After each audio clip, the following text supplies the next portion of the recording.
As part of the U.S. Wheat Associates Latin American and Caribbean Wheat Buyers Conference this year in Portland, Oregon, attendees were treated to some farm tours where they had the opportunity to meet and see firsthand some of the very wheat growers who raise this high-quality wheat that they're seeking. It's putting the face on the product. We can sit in a room and we can talk about the technical, the numbers, here's how it performs, here's a picture of a cookie, or a sponge cake, but this is where we put the face to the product. So when they say, oh, soft white wheat from the Northwest, they have a farmer's face. They have a vision of the farm they visited, of the care that's taken, of who handles the wheat, how it gets to the port, how it gets on the ship, how it's inspected.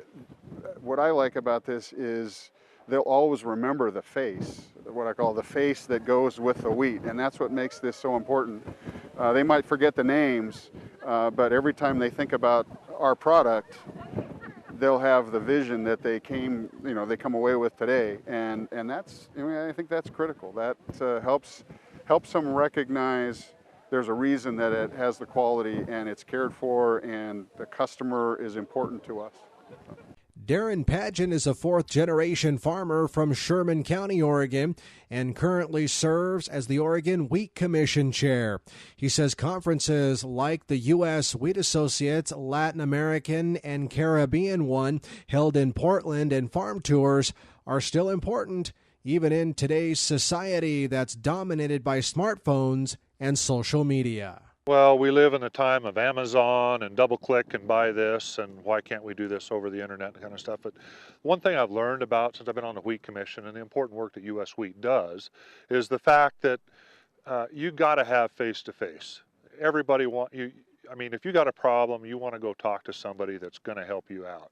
And you can't do that with a double-click. And like so many other wheat-producing states, export markets are very important to wheat growers in Oregon. Exports really are the market. We simply aren't blessed with that much domestic processing, domestic milling and baking. So somewhere around 90% of our wheat goes into the export market. We're close to the ports, we have good infrastructure. It makes a certain amount of sense, but that makes us very focused, very dependent on what those export customers are looking for. Herman Zapata is a wheat buyer from Colombia and says the long trip to the Pacific Northwest was very worthwhile, especially the farm tour. Amazing, because you can see the face of the commodity, because many times you just go to a trader and you don't have the opportunity to experience what they work on. So the whole process, the land, the technology that they have, how they work to find the perfect seed, it's amazing. And Darren Pageant says that Oregon wheat growers like himself are very proud of the fact that they helped create the U.S. Wheat Associates and are still very thankful of all the work done today on their behalf by the organization worldwide. Well, I have to say the people that volunteer and paid position, there's a lot of people that put themselves in U.S. wheat in harm's way.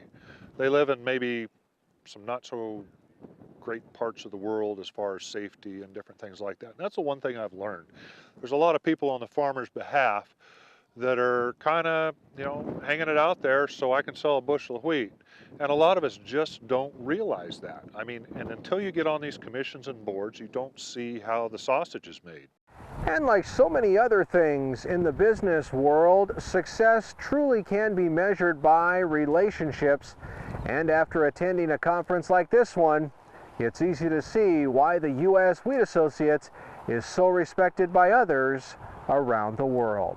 Reporting from the Pageant Farm near Wasco, Oregon, I'm Russell Nemitz.